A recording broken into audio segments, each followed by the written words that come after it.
Muy bien, señores, nuevamente muy buenas tardes. Vamos a continuar con las conferencias para el día de hoy.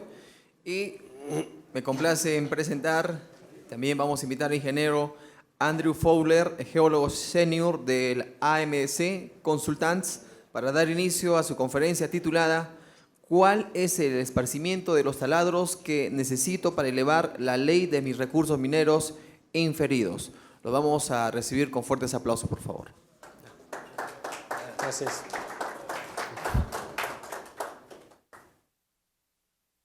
No sé cuántos de ustedes son geólogos. ¿Pueden levantar su mano si usted es geólogo? Ok. Ya. Y lo siento, pero necesito hacer este charla en inglés. Pero después, si quieren conversar, puedo conversar con ustedes en español. Okay, so to start with, I just want to define a few things. When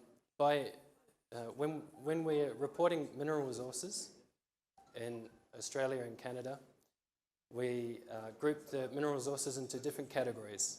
We have inferred mineral resources, which is the lowest category, lowest confidence category. Then indicated and measured resources, which are higher confidence categories. I'm going to be talking about higher confidence categories a lot in this talk, and by that I mean indicated and measured resources. And also I'm going to talk about infill drilling. Infill drilling is when you have drill holes usually on grids, and then you drill holes in between to fill in the spaces. So basically you're increasing the drilling density in an area. We call that infill drilling. So, how many drill holes do I need to upgrade my inferred resource? Has anyone had to answer that question? Has anyone thought about it? How did you do it?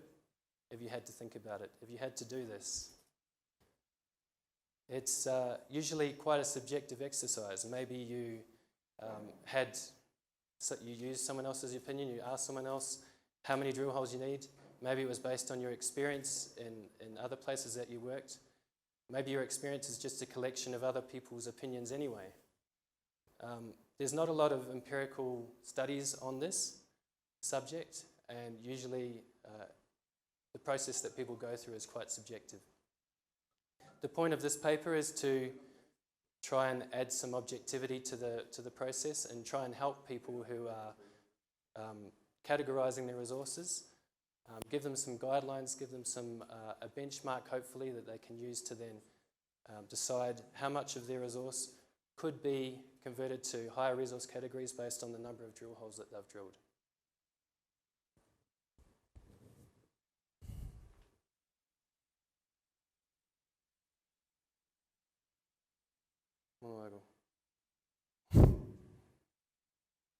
Okay.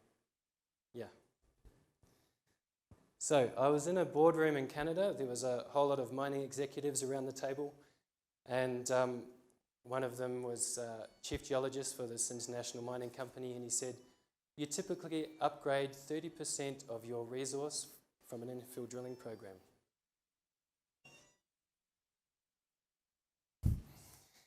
And I thought, wow, what an interesting concept. Is it true? Can we test that somehow? It would be great if we had some kind of rule of thumb that we could use to know how many drill holes we need to convert a certain amount of our mineral resource. So I got to thinking about it, and I thought maybe there's a way that we could try and quantify this, work out how many drill holes we need to upgrade a certain proportion of the mineral resource. So I decided to try and turn this into some kind of paper that I could present at PERUMIN. I brought this idea to my colleague, Kathy Zuniga, and together we worked out the project, how it was going to work out. First of all, was there any truth to this premise? Was it 30%? Was it a different number? Is there a relationship between number of drill holes and amount of resource upgrade that you have? How could we isolate the data to ensure that we're only looking at infill drilling, not extensional drilling as well? What sort of factors might influence the success of infill drilling program besides just drilling holes, there's also a lot of other inputs, different types of information that gets used to provide confidence to a mineral resource. And how could we investigate all of these other factors that are going to create noise for us? And fundamentally, how could we measure it?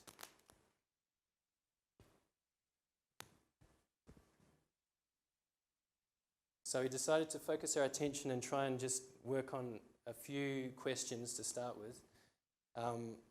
First of all, I guess people, when they plan a drilling program, they have certain expectations about what it's going to do for the mineral resource. Obviously, they expect to get an upgrade from inferred to high resource categories, but how much of it do they expect? What is our expectation? And do the infill drilling programs meet our expectations?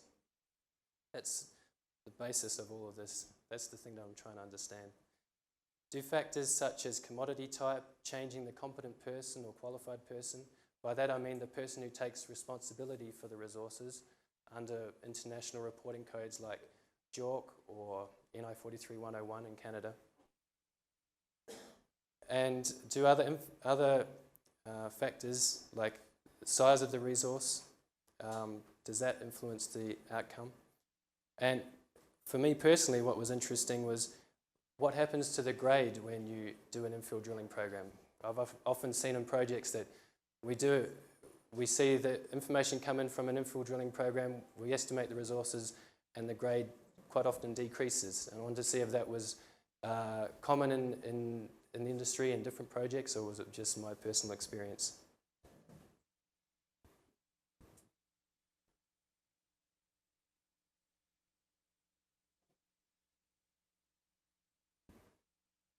Okay.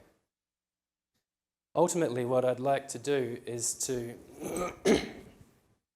establish a benchmark where we can say how many drill holes are required to upgrade a desired proportion of the mineral resource from inferred to higher resource categories. Hopefully you'll agree that some of the information that Kathy and I have pulled together helps us get towards that benchmark. I know it's not there yet, but I think it's encouraging, and we just need to do some more work to sort of prove up the relationship.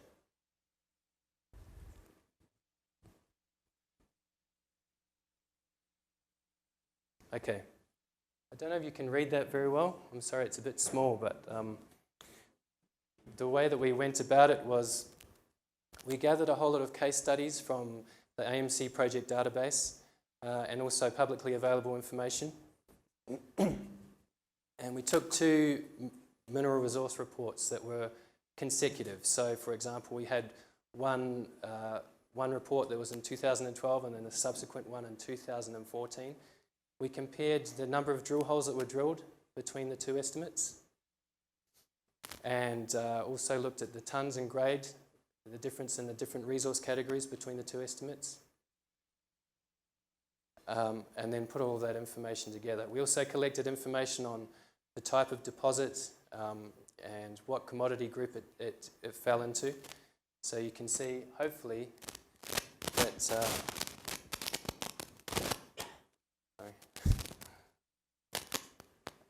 most of our examples are from shear-hosted precious metal type deposits and porphyry coppers. The reason for that is that's most of the publicly available information falls into those groups. But we've also got examples from skarns, iron ore deposits, Carlin-type gold, stratiform copper, nickel copper sulfides, so magmatic sulfides, iron oxide copper gold is one example, mineral sands, nickel laterites, pegmatite lithium, phosphate, lead zinc silver, and VMS. And we've grouped these into different groups as well. So we've got shear-hosted precious metal, epithermal precious metal, base metals, and bulk commodities. And in the bulk commodity group, we have iron ore deposits, phosphates, and mineral sands. So you don't have many of those in Peru, but they're important deposit types elsewhere.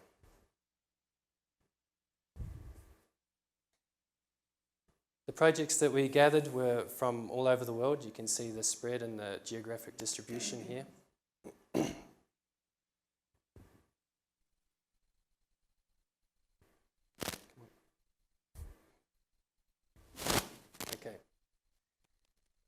did it. Like I said, we looked at 50 different case studies, read through the reports, gathered the information that we need, put it into a giant spreadsheet, comparing 2 consecutive mineral resource reports and pulling out the number of drill holes, the grades and tons. The comparisons had to be at the same cut-off grade, so to make sure that we're comparing like with like. And also we checked that there weren't any differences in... Hello? Is it on? Okay. We also checked that the economic parameters were the same between the 2 resource estimates to make sure again that we were comparing like with like. We looked at different reasons for why the resources had changed besides the number of drill holes. For example, the geological interpretation changed in some cases, and that can have a big impact. The estimation parameters have changed in other cases, or the competent or qualified person has changed. We wanted to see if any of these other factors had an influence. Yeah. Okay. Okay, sorry. Con despacio entonces.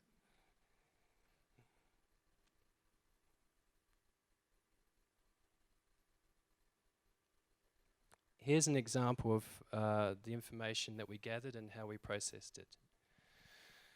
So this is from the Juanicipio project in Mexico. It's publicly available information. There's inferred and indicated resource categories. In the 2012 estimate, the proportion of indicated resource, so I'm calling that the higher resource category, was 0.64. And in 2014, it was 0.73. So this represents a proportion change of 0.09. Between the 2 estimates, there was 40 more drill holes drilled, which represents an 18% increase in the amount of drilling. We used contained metal to determine proportions. And you can see that these statistics that we're measuring are unitless. So we can compare different projects with different styles of mineralization.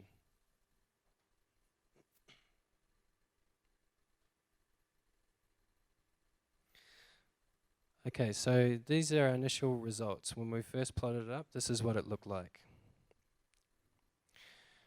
Hopefully you can see, I know it's a little bit out of focus, but we have 4 groups that Kathy and I have identified. There's a group in blue. These are the blue group here, which show a positive correlation between number of drill holes on this axis, percent change in number of drill holes on this axis, and proportion change from inferred to higher resource categories. Starting at 0 here, and then going up to 1 up here. There's another group sitting out here, which we've coloured green. This also has a positive correlation between the number of drill holes and the proportion change, but it's offset from this other trend in blue.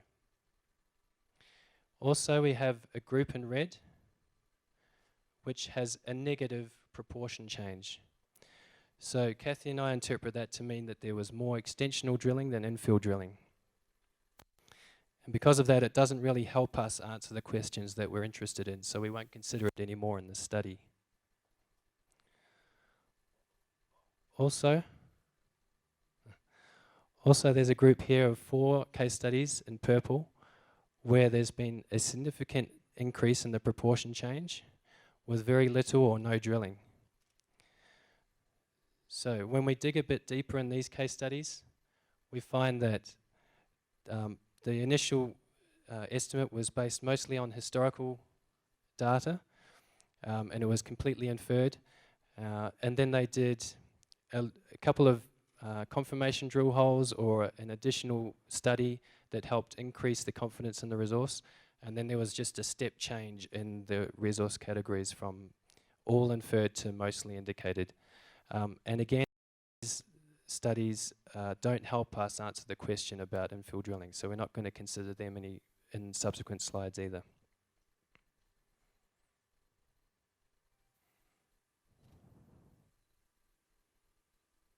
Okay.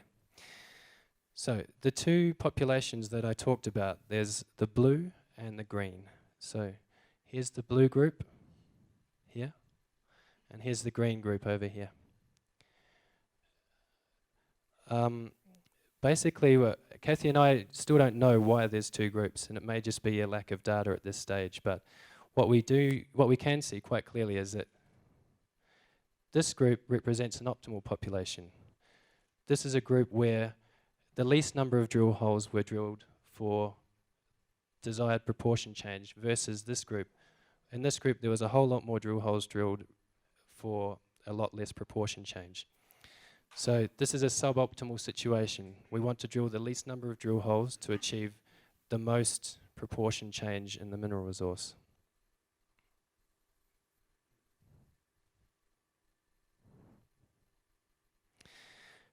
We weren't sure why these two populations exist, so we tried to bring in other factors to see if they might be influencing the result. For example, is the commodity type influencing the result? Do precious metal examples fall into one group and another commodity falls in another?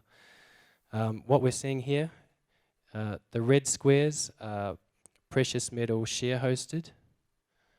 The purple triangles are base metal examples. The blue dots are precious metal epithermal, and the red crosses are bulk commodities.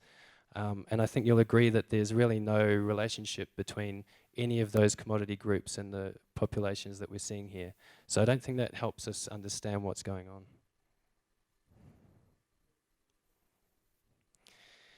Next, we looked at resource size. Because these things are unitless, we can compare different resource sizes of resource.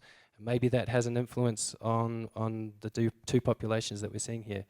But again, it's not obvious. So the the blue dots are 0 to 20 million tons. The green crosses are 20 to 100 million tons. And the purple triangles are greater than 100 million tons.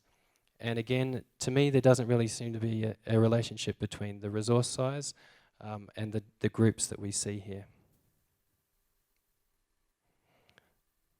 Oh, thanks. Another thing that I was interested in is what happens if you change the competent person? Does it lead to dramatic increases in the higher resource categories or not? When we plot up the information, we don't have a lot of examples where the competent or qualified person changed. But in the cases that we do, we see a much tighter distribution that falls. Hello? Okay.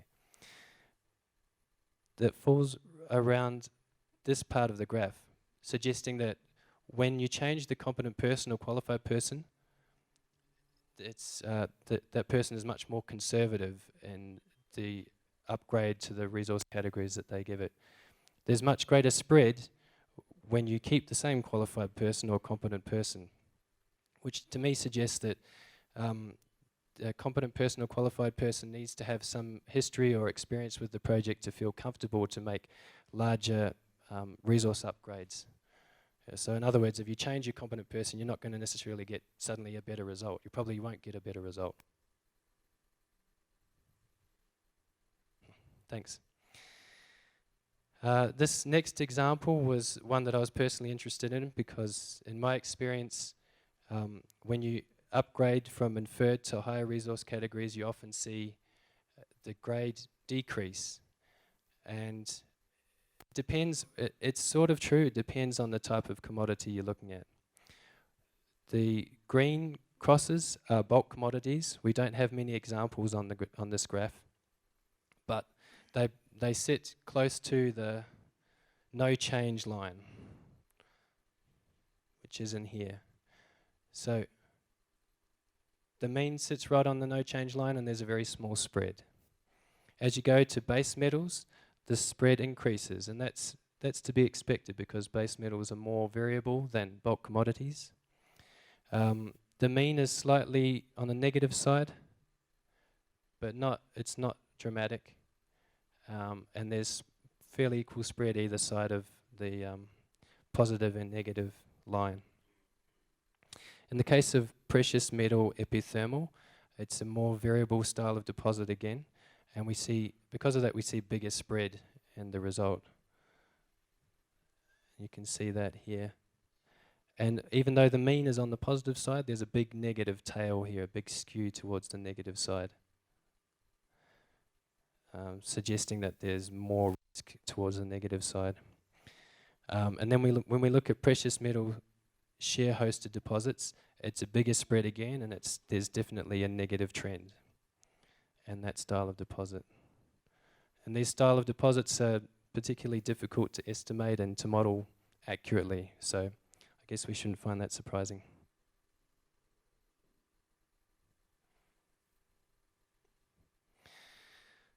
So, based on all of the results that we put together, I know there's a lot of noise in it, but we do see a positive correlation between the number of drill holes and the proportion change, which is to be expected. I mean, to me, it's intuitive that you drill more holes, you increase your resource from inferred to higher resource categories.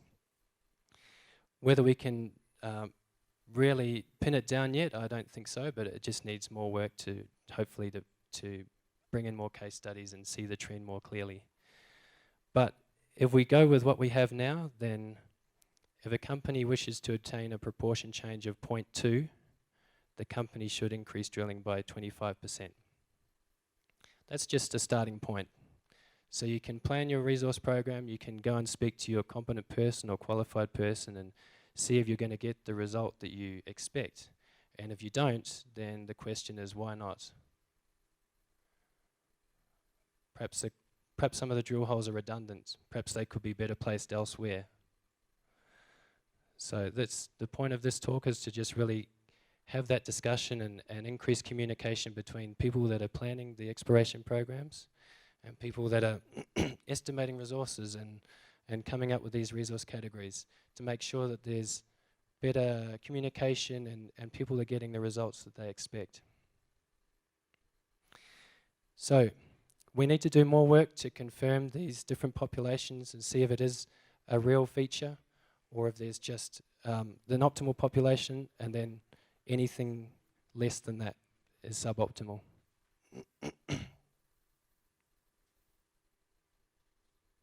Oops, we go back. Yeah. So now I'm just opening it up to anyone here. We know we need to do more work on it, and we'd invite anyone here, if you've got a project that you're planning or that you've recently finished and you want to see how it plots on the graph, I'd be happy to do that, and it'd be a good way to start a conversation with you and understand a bit more about your projects. So I'm in booth 492 with the other AMC consultants, and we'd like you to come and have a talk to us. This is just a bit about AMC. I've been with AMC for 7 years. I do resource work. I'm a resource geologist, and currently in Peru I'm working on the Mar Cobre project, or Mina Justa project with Mar Cobre, which is owned by Minsur, and we're doing work for other companies as well in Peru. So yeah, I invite any of you to talk about any of this. Thanks. 5 more minutes.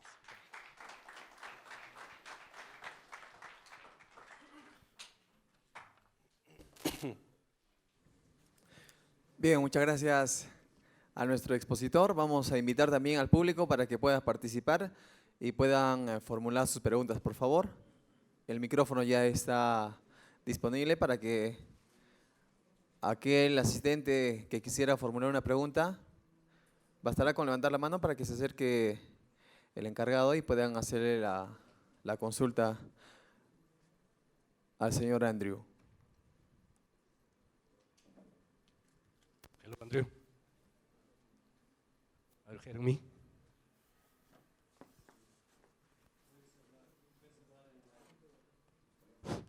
Okay.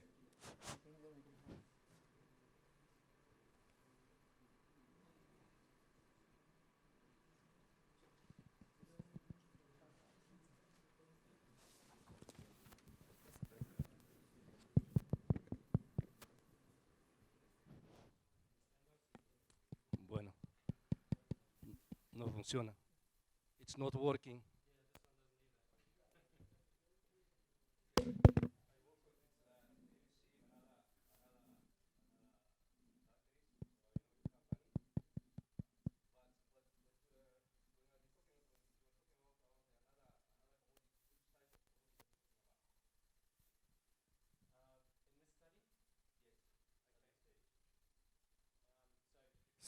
Sí. Okay, thanks. Yeah, we work in all styles of deposit, all different metals. We've worked on 7,000 projects all over the world. So it's not just me. There's 30 other consultants that work on different styles of deposits. So we've got capability in all these different styles, as well as coal, carbon. So yeah, we're able to work in any style you're interested in. Gemstones. That's a different thing. Usually for those jobs we have sub-consultants that we work with. Yeah. So we're able to do mine designs for that style of deposit, but I don't think there's anyone who does mineral resources for those style of deposits. Yeah. Yeah, nothing. Si hubiese una pregunta más, por favor. Why did you not opt for a geostatistical way for solution of that problem? I don't see any geostatistical approach in your studies. That's so. Yeah, this isn't a geostatistical approach. Because the kind of problem you try to solve for me is a real geostatistical problem, and with optimization between the distances of the drill holes and so on. That's my question. When you talk about geostatistics, it's very specific to a project. And I have done those sorts of studies where you optimize the drill hole spacing for a specific project using geostatistics like conditional simulation. That's very detailed, very specific, and quite an expensive exercise. What I tried to do here was just provide some information that offers guidance to people in a more general sense, not specific to any particular deposit.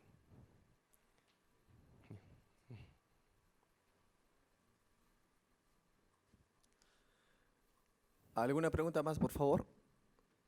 Up the back. Al fondo.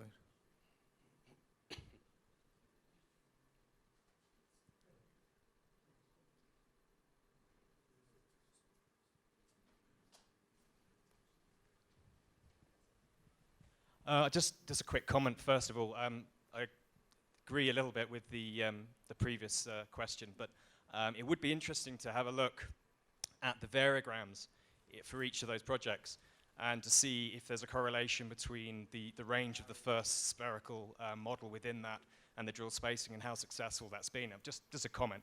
But my question is, you removed the areas of extensional drilling. I could see that.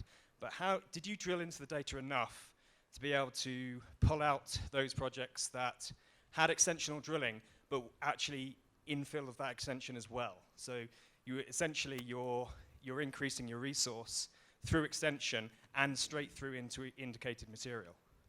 Were you able to define those projects? Because that could skew the graph as well. Okay, so we'll split it up into two separate questions. The first, we didn't get into the level of detail of the variograms. Part of the issue there is that not all variograms are modeled that well, and quite often they're not modeled that well. It's a level of detail that often doesn't come through public reports as well. But we did collect information on the coefficient of variation to see if that was related to the amount of resource upgrade that we see. Obviously, there's a relationship between the style of deposit, such as precious metal, and which naturally have higher coefficient of variation, and bulk commodities have much lower coefficient of variation, so we see that. Again, that's not really the object of the exercise. There's certain things that we can take for granted, that highly variable deposits will have bad variograms and high coefficient of variation, and naturally we should have to drill more holes to understand them and categorize them properly. So, yeah, I'm not sure that getting into that level of detail will actually help. There's some simplifications that we have to make just to enable us to compare these different projects. The second question was extensional drilling. Okay, thanks.